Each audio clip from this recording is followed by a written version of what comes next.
On March 5, 1935, Warner Lewis Leroy was born, the son of famed movie director Mervyn Leroy, and the grandson of Harry Warner, one of the founding members of Warner Brothers. It seemed like he was destined to do big things. In his early 30s, he made his mark in New York City, finding his niche in restaurants combined with show business, opening Maxwell's Plum in 1966. The New York Times once referred to him as a mad genius, transforming the dining experience by putting an emphasis on production value.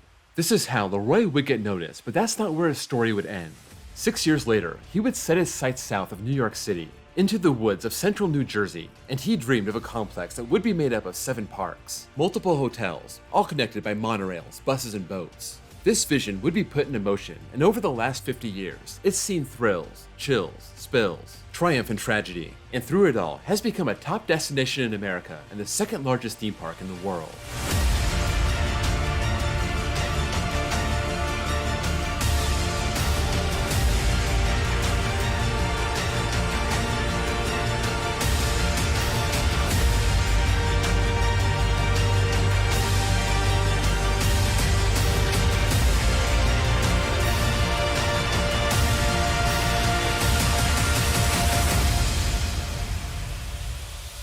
This is part 1 of a 5-part documentary celebrating Great Adventure's 50th anniversary. Join me as we take a deep dive into the 5 decades of this spectacular park in Jackson Township, New Jersey.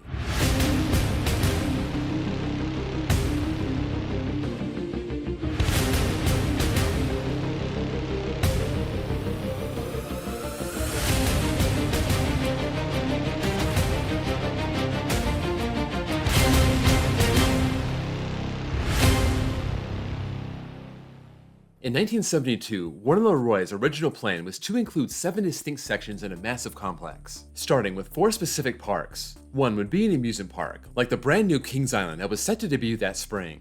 There would also be a wild animal safari, a park for shows, and a park with floral displays. In addition, he would have a sports complex, shopping district, and a campground. This was an ambitious project that Leroy could not handle by himself, so he looked for a partner and found one in the Hardwick Companies of Miami, known for their resort spots but were also responsible for safari parks around the world. They set up a 5-year plan to complete the whole complex, and that started with a 1,000-acre safari park to open in the spring of 1973. By March of 1972, they were already working with the Chipperfield Organization of Britain, as well as the Duke of Bedford, owner of a jungle safari center in England. All this was to collect animals to populate the park. As the summer of 1972 came and went, more details emerged about this safari. It would be called Maxwell's Wild Preserves. It would be located in a wooded part of the Prospertown area owned by Stanley Switlick, a Polish immigrant known for making parachutes and a conservationist, agreeing to sell this land for the safari. The size expanded to 1,500 acres. The price tag was set at $10 million, and the main attraction would be the 10 miles of roads that guests could drive around, surrounded by a simulated jungle with more than 700 wild animals. But it would also include a children's park, picnic area, restaurant, and amusement center. They expected 10,000 visitors every year. By September 1972, the Chamber of Commerce endorsed the project, and it was pitched to the Jackson Township Planning Board as Leroy and his ambitious team were looking for approval. One of the initial questions was about community safety. How would they ensure that all the animals would stay within the safari? The town was assured the animals would be secured by a series of double fences, mobile patrols, and expert animal catchers, and no animal had ever escaped any safari park in America or Europe. By December, the Jackson Zoning Board gave their approval. However, that was not the end of it. 2 months later, in February 1973, close to the original target date of opening, when Leroy and Hardwick tried to expand the site by 255 acres to include a Girl Scout campsite. That raised a red flag for the National Wildlife Committee of the Sierra Club, citing the project could pollute the lakes, threaten existing wildlife, and eventually cause a forest fire. They called for an environmental impact study. That wasn't all. Stanley Switlick had already agreed to sell 800 acres of his land for the new project. But once he learned of the intention to build an amusement park following the safari park, he didn't want to give up the land. He thought the so-called honky-tonk right in the lake would depreciate the value of the land, and that was not in the original plans. He thought it would be an old-fashioned fairground. He was also concerned about sewage spilling into the lake. In June 1973, the courts required him to show cause for backing out of the deal. Leroy and Hardwick already noted they had over 500 animals at the cost of $600,000, and they needed the deed to the tract to start building shelters for the winter. They also threatened to sue Switlick for over $1.5 million in damages. They were afraid they couldn't get the land for the new park and would have to start returning the animals. The summer of '73 was a rough one, the safari being put on hold by the planning board after concerns rose about the roads leading to the park being too narrow, and then turning down the plans for a 3,000 to 5,000 seat animal stadium, as well as a $10 million amusement park. The board needed more specifics on what exactly was planned. The owner of the adjacent land also raised concerns of the damaging effect this would have on the community, citing what happened in Florida when Disney World moved in 2 years prior, and the company was being sued by its neighbors for blocking off their property with zebra cages. While scrambling to gather everything they needed, Leroy and Hardwick set up a new subsidiary under the Hardwick umbrella. The company would be called Great Adventures, Leroy serving as president and the Duke of Bedford serving as vice president, and in August 1973 they released plans for the park. It would have a water roller coaster, a sky ride, a train safari, arcades, and the rides would be similar to those of Disney World. The park was to be called Enchanted Forest and it would span 125 acres. As they worked their way through the road issues, the land issues, and putting their plan for the park together, Great Adventures set out to hire 600 people for their targeted June 1974 opening.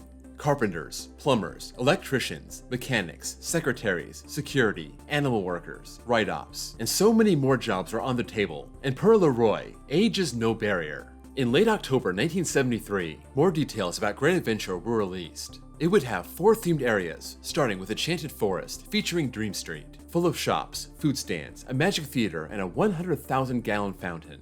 Neptune's Kingdom would have the world's largest dolphin pool, 100-foot high divers, an alligator swamp, and a fish touching pond. Strawberry Fair would have the world's largest Ferris wheel, and a sky ride that was imported from the New York World's Fair. Finally, Rootin' Tootin' Rip Roarin', the land of the Wild West, would have the runaway train coaster and the world's largest log flume, along with a rodeo circus stadium and electric motorboats. Leroy also mentioned future plans for a Fantasyland containing the Land of Oz, Camelot, and Arabian Nights. 2 weeks later, in November, the planning board gave the amusement park its approval. Leroy was satisfied, stating, "This was our final big hurdle." On the other hand, Stanley Switlick went on the record, saying, "As long as I'm alive, I'll fight to see that this land is not spoiled." Right after Thanksgiving, a press conference was held in Leroy's Maxwell's Plum, and Great Adventures announced construction was about to begin in the complex, and when their plan had been fully realized, it would cost $100 million. The overall project was to be called Great Adventure, consisting of 4 parks that would open one after another over the next 5 years. That included a whale stadium in 1975, an ice and roller rink in 1976, a hotel, golf course, and tennis courts in 1977, and another hotel, theater, restaurants, and rides in 1978. The safari in Enchanted Forest would be the first 2 to open, about a $25 million investment in Phase 1, employing up to 1,000 people. The amusement park set to draw 1 million people in its opening year. The safari set to double that number. Leroy also emphasized conservation efforts, preserving the 14 lakes and the 300-year-old oak trees. With all systems in place to move forward, true to his word, Stanley Switlick would not stop fighting. He filed a successful lawsuit to restrain development on Enchanted Forest, banning the township from issuing building permits until they reconsidered the already approved site plan, the justification being the proper 15-day notice was not given. This lasted all the way until January 1974, and despite Great Adventure's efforts, the judge would not budge, saying they need approvals from the Fire Commissioners, Board of Health, and the Utilities Authority. The fear was this could push the park's opening to July or August. At the same time, the park was drawing more and more attention from environmental groups, legal challenges looming with opening day just 4 months away. The developers were ordered to appear in court on March 1st to explain why the project should not be stopped, and the State Department of Environmental Protection asked them to voluntarily stop work, pending a complete environmental impact report, even lashing out at the Jackson Township Planning Board for approving the project in the first place. Under a lot of fire, Jackson Township officials got with officials from neighboring townships, set up a tour of the safari, and that went a long way to improve their reputation. It wasn't just the government raising concerns. Charles Stein, chairman and president of Hardwick Companies, worried the oil crisis that started in 1973 would hurt attendance, and it was already delaying the arrival of some of their animals, and they could be hindered by a fire of local protests over environmental issues. Everything was going along peacefully when, all of a sudden, these problems arose, like a fire starting. We never thought to anticipate the problem, because we didn't know there was one. By late April, the Route 537 overpass to the park was just about finished, giving guests easy access from Interstate 195, and a June 1st target date was set. One environmental suit was dismissed, but a new one was filed because of noise, followed by another one regarding the park's sewage system. This onslaught was one of the reasons opening day was moved back to June 20th. And as that date came and went, the park was scrambling to shore up last-minute issues. And on Monday, July 1st, the Great Adventure Complex was officially open for business.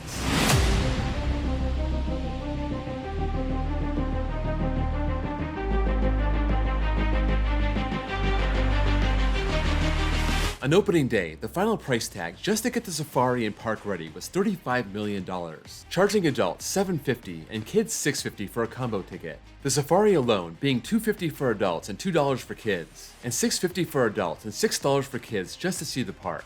10,000 people rolled in that day to see the safari and Enchanted Forest, but some of those safari visitors had a not-so-pleasant surprise. The baboons were jumping on the cars with vinyl roofs, ripping off the layers to eat the glue underneath. The rest of the safari patrons were able to turn their radios to AM 640 to get a full audio tour, the broadcast changing based on what section the car was in. For those without cars, or with cars not suitable for a safari, a bus was made available for 75 cents a ride. Those who visited Enchanted Forest got to enjoy the carousel, the big wheel, that being the world's tallest at 150 feet, imported from Holland, the Sky Ride, Super Roundup, 2 antique car rides, one called Antique Cars and the other called Grand Prix, Pretty Monster, Swiss Bob, Traffic Jam, Flying Wave. But guests had to wait on their one roller coaster, that being Runaway Mine Train built by Aerodynamics. That, as well as the Flume, touted as the world's largest flume, were not ready on July 1st. Workers were still putting the finishing touches on the Rootin' Tootin' Rip-Roarin' area of the park, that being delayed because of rainy weather in the week leading up to opening day. 3 days later, these would open to the public. There was another coaster set to be opened in the Strawberry Fair section of the park called Big Fury, a Zyklon Galaxy coaster, but delays in delivery meant it wasn't ready for opening day. The park added both Matterhorn and Calypso to make up for the missing coaster. A steam locomotive called the Great Train Ride was also slated for a late season opening, and although paddle boats were depicted on the map, the ride concept was scrapped from the plan, causing some confusion for people looking for them. Because of all this, guests that came in the early days were given a pass to come back later in the season. Guests could also take in the world's largest dolphin show, featuring 10 trained dolphins, the world's largest hot air balloon, 110 feet high and 90 feet in diameter, the Garden of Marvels, a village of miniature European buildings, the Super Teepee, full of artifacts, and the Great Arena Show, featuring chariot races, jousts, magic acts, the fearless bowers who do death-defying stunts on top of swaying poles, and skydivers jumping from 7,500 feet and landing in the arena. In its opening days, the lines for food were causing hour-plus waits, sometimes up to 2 hours. But when the Rootin' Tootin' Rip-Roarin' area opened, they were able to debut the Best of the West, a 600-seat restaurant, taking the pressure off other stands. Great Adventure also welcomed in Governor Brandon Byrne, being honored at the Great Arena Show. While the park was getting up to full speed, their newly opened flume had a malfunction that caused a boat to flip over, sending 5 people into the water. It was closed pending a safety inspection and reopened after about a week. But in its early days, it was prone to constant malfunction and breakdowns. Even a month after opening, the crowds were pouring in, causing frustrating traffic jams leading to the park, and for those who made it in, long wait times. The park was drawing in more than 20,000 people per day during the week, over 25,000 people on the weekends, and clearing 150,000 a week. The park was almost a victim of its own success, scrambling to hire more workers, already planning their next expansion to disperse the crowds, that being Fantasyland for the next year. Near the end of the season, they were able to finally assemble and open their Big Fury coaster. In the fall, they got approval to expand their parking lot, add another new restaurant, 3 new food stands, a second flume ride in the Strawberry Fair section, and 4 portable rides, 8 new rides in total, hoping to develop more of their 1,500 acres of land. Only about 600 of those acres had been used in its first year. They would also expand their bandstand to seat 2,000 people for their summer concert series, bringing in headliners for 1 week at a time, doing 1 show per day and 2 on Saturdays. This would include the Pointer Sisters, Bobby Goldsboro, Conway Twitty, Willie Nelson, and the Hudson Brothers. They also decided to raise their prices by the end of the summer, the Safari up to $350 for adults and $3 for kids, and they also got rid of the kids' pricing for the combo ticket. By the time the park closed for the year, it had been very successful attendance-wise, but the park lost $28,000 and those massive crowds put a magnifying glass on the growing pains, their margin of error being small and a lot of patrons leaving frustrated. But it was clear there was an appetite for an amusement park safari combo. The park was more popular than they could have imagined. They originally told the township they were expecting 1.1 million guests per year and 2,000 cars daily by 1985, and they were expecting to double that a whole 10 years early. To keep up, they were going to expand as fast as they could and learn from their mistakes. They would do all this under new ownership. Hardwick Company sold the park to Chicago-based Rockwood & Company and the Pritzker family. The move designed to secure new financing for their expansion, including $10 million for the next year, and Hardwick agreed to operate the park for 25 years. This also meant Warner LeRoy would no longer be the president of the Great Adventure Company. That would go to Ralph Weinshank, but LeRoy would stay on as chairman of the executive committee and keep creative and design control. Investing in the park to disperse crowds was one thing, but that did not solve the problems people were having getting to the park. In April 1975, Great Adventure agreed to pay 100% of the bill to expand Route 537, the cost being about $100,000. General Manager Robert Freeman said the company was not thrilled about having to pay for it, but knew it was needed to get the project started. In return, the Jackson Township Committee moved to rename Route 537 Great Adventure Road, but the resolution ultimately failed. The 1975 season opened with a splash, Donnie Vick diving 148 feet and setting a high dive record at the Aqua Spectacle. It would also open with even higher prices, the Safari being $450, $775 for the park, and $950 for both.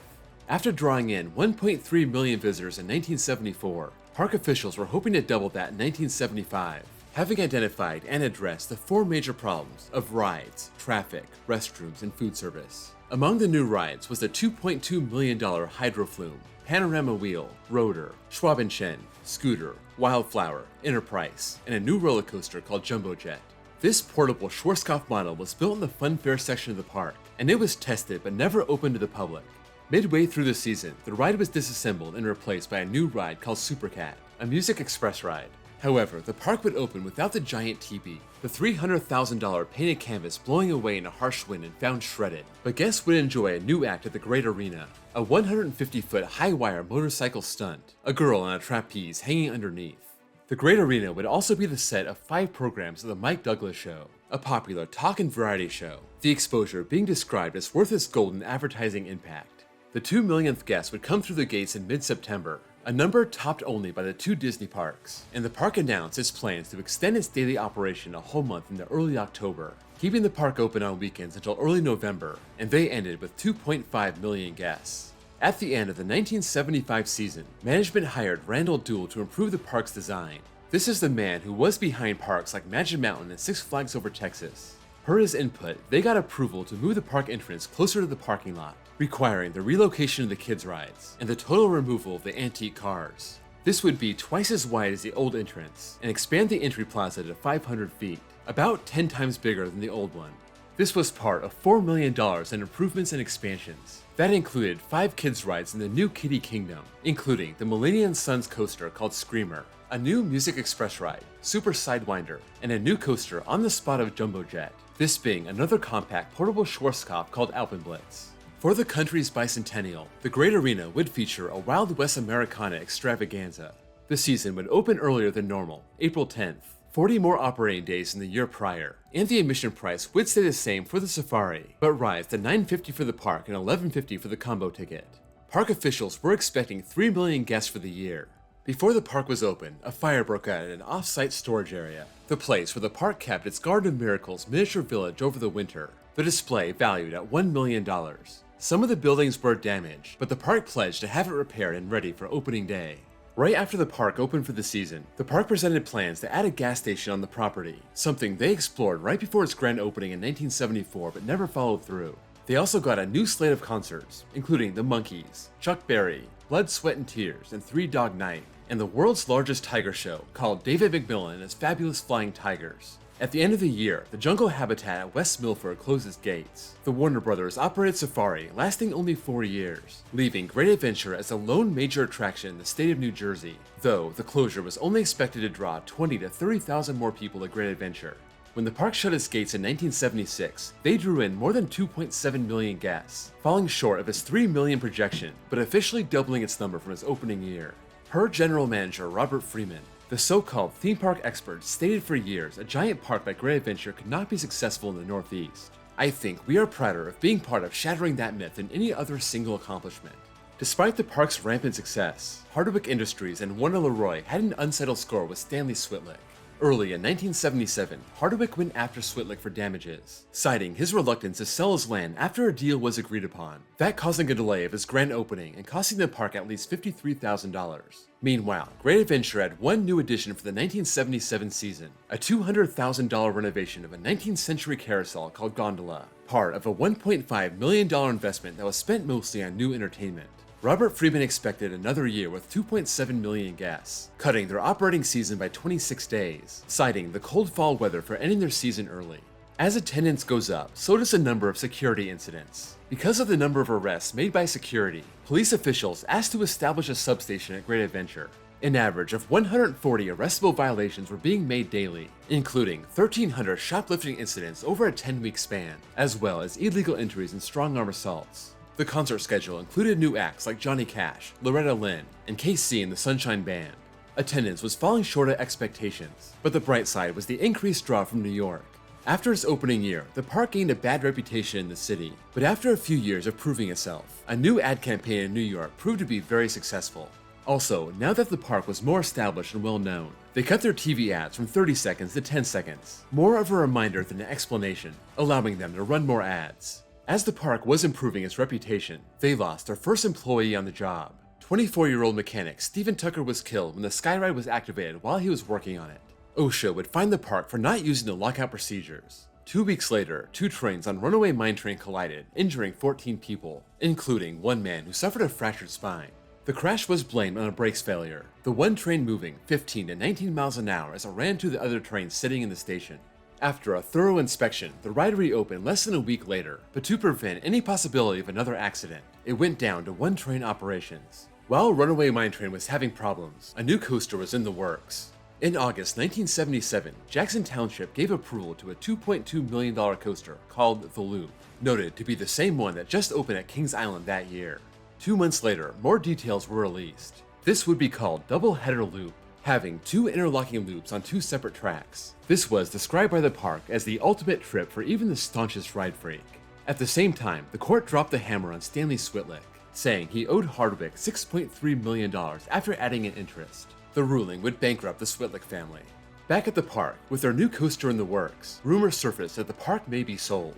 The Pritzkers were dissatisfied with attendance, hoping for $2.7 million in 1977, but by early August they hadn't even cleared $2 million. Six Flags was a growing theme park chain, building parks in Arlington, Texas, Austell, Georgia, Eureka, Missouri, and just acquired an existing one in Houston, Texas the year prior, and they were looking for new investments. In October, Six Flags announced they had assumed operation of the park. With the outright purchase of the park in the works, Six Flags assumed some of the park's debt and paid $37 million for the operation rights. 13 executives were either fired or resigned, Larry Cochran taking over as VP and General Manager. Just over a month later, the sale was complete and Six Flags was the rightful owner of Great Adventure. Six Flags immediately announced a long-range capital investments program set to make Great Adventure the biggest seasonal theme park in the country, developing the remaining 500 acres of land. That would begin with $6 million in new investments for 1978, starting with Double Header Loop, now known as Lightning Loops. Another new coaster called Wild Rider, a Schwarzkopf Wildcat replacing Big Fury, which was taken out after the 1977 season. Close Encounters, Monster Spin, and a 1,300-seat indoor theater called Americana Music Hall. These attractions not ready for opening day in early April, but rolled out in the months leading up to the summer season. One ride that would be absent in 1978 was the Gondola, operating for just 1 year, proving to be not very popular and was too expensive to maintain. Also leaving after 1977 was Pretty Monster, then known as Dream Street Dazzler, Wildflower, then known as Wild Rider and having its name reused for the new coaster.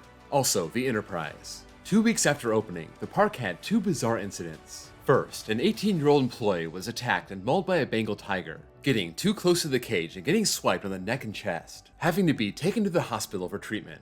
1 hour later, a worker on the park's diving show slipped and fell 20 feet off the diving board ladder, also landing in the hospital for his injuries. Getting past their early mishaps, Six Flags decided to offer the park's first season pass for 1995, and also released their concert schedule for the summer. This included Natalie Cole, The Spinners, Bachman Turner Overdrive, Andy Gibb, and The Tramps. In early June, reports surfaced that Jackson Township approved construction of a large double-track wooden coaster, Six Flags hitting the ground running. Not to be overlooked, Lightning Loops opened its lower half in June, its upper half slated for July. The looping coaster was still relatively new in 1978, and seeing two loops intertwined was a sight to behold. You'll probably scream helplessly, reach for something to hold onto, and your lunch will feel like it's creeping up your throat by the time it's over. Gary Rothbard, Asbury Park Press. This would use a winch launch to push the train off a 56-foot platform, reach 45 miles an hour as it goes into a vertical loop, up to another platform where it stops and does it all backwards. While the park was getting both sides of their cutting-edge new coaster operating, they took their Skyride out of operation. A fatal accident occurred on the same ride at Six Flags Over Mid-America, and that caused all rides of its kind to be closed for inspection. As the summer season closed, the park set its sights on the fall and opened up the haunted house for their new Halloween event, Halloweekends. They would offer a buy one get one free ticket for the park during this event, shutting down for the season on October 29th. In its 5th season of operation, Great Adventure surpassed the 3 million mark for the first time, and as soon as those gates shut, Six Flags got to work on $10 million in improvements and additions. Half of that money would be poured into their largest single investment ever. There's still the fury of rolling thunder, the deafening roar and cyclone force of Great Adventure's two mighty new wood coasters. You're plunged from the top of a towering drop, white-knuckled and trembling, lashed to and fro, screaming through space. 50 miles an hour, you ride out the rage of its hurricane blow. Rolling thunder, have you got what it takes to weather the storm? 850,000 feet of Douglas fir, two 3,200-foot-long tracks standing 88 feet high. Rolling Thunder was designed by Donald Rosser and William Cobb, and was said to emulate the Great American Scream Machine at Six Flags Over Georgia. Just like Lightning Loops with its dual tracks, Rollin' Thunder was designed to be a people eater, giving 2,400 people a ride every hour. It would be part of a new section of the park called Hernando's Hideaway, using a southwestern theme. That wasn't all. There would also be 4 new kids rides, a new Enterprise to replace the portable one they removed after 1977, the Tilt-A-Whirl, a new petting zoo for kids, and a new Australian section for the safari, this having kangaroos, wallabies, and wallaroos. They would open the season without Supercat and their Alpenblitz coaster, having served 3 seasons, being removed to make way for another Halloween attraction following the popular Haunted House in 1978, this one called Haunted Castle Across the Moat.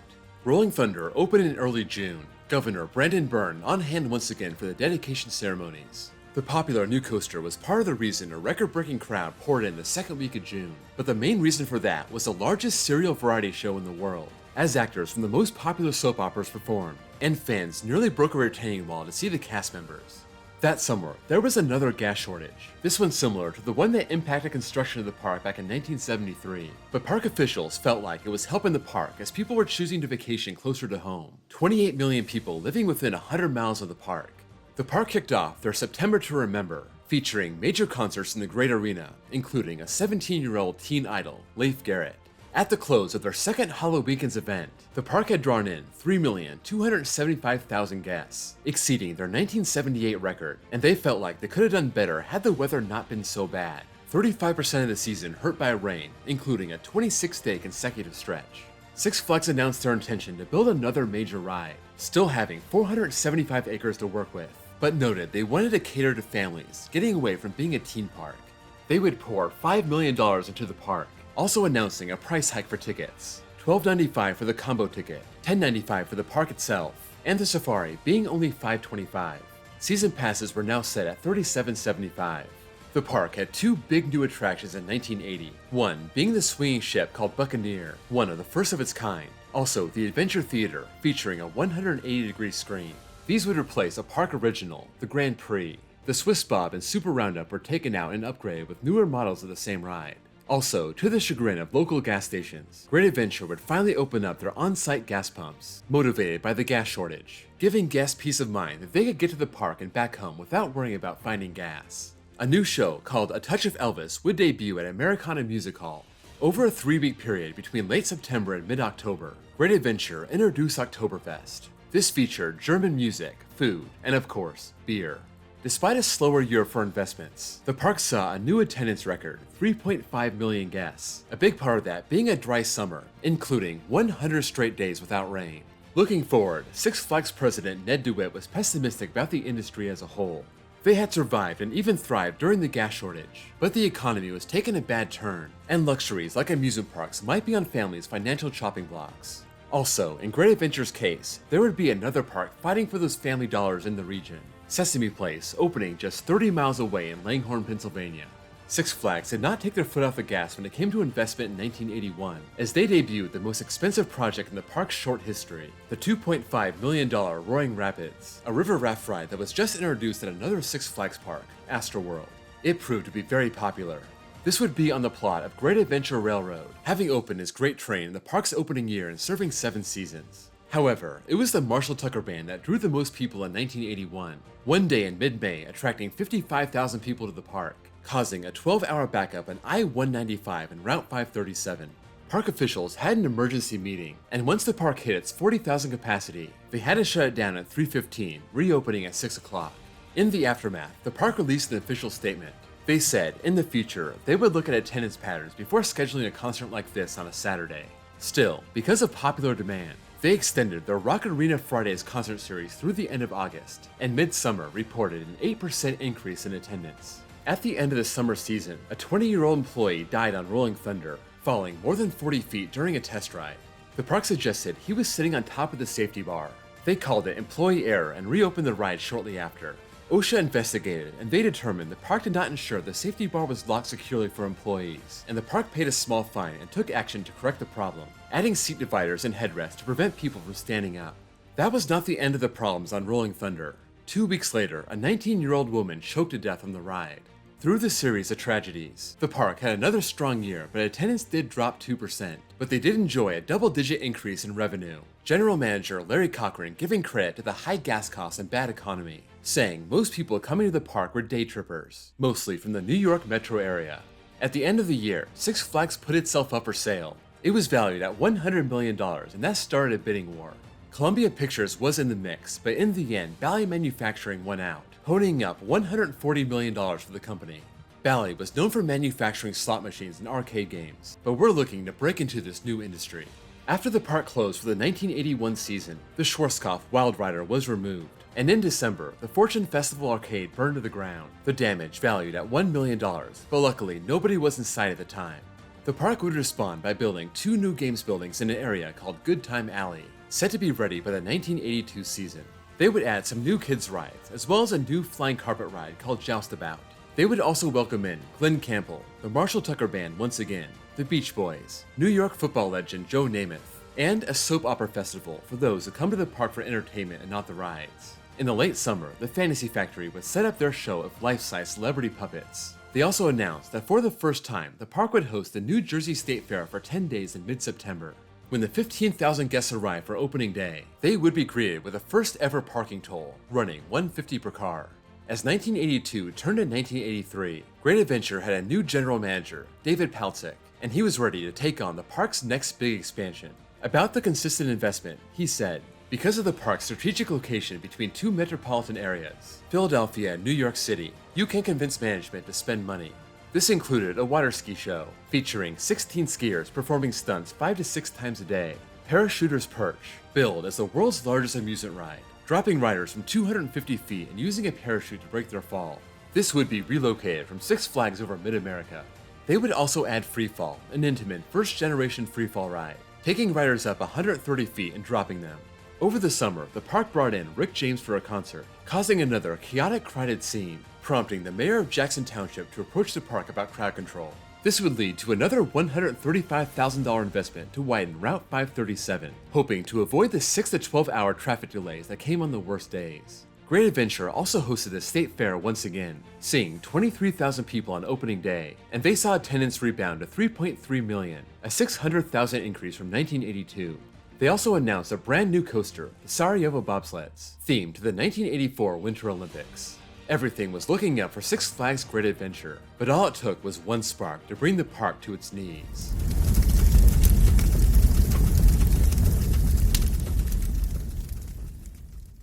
Thanks for watching episode 1 of this 5-part documentary. If you could drop a like and share this video with anyone who may be interested, I would greatly appreciate it. This is a massive project and I appreciate the support. I also want to thank Tom from Great Adventure History and the late Harry Applegate for being so nice and supporting the project. If you love Great Adventure and its history, check out their amazing website, that link's down below. Stay tuned next week for episode 2, as unspeakable tragedy redefines the future of the park.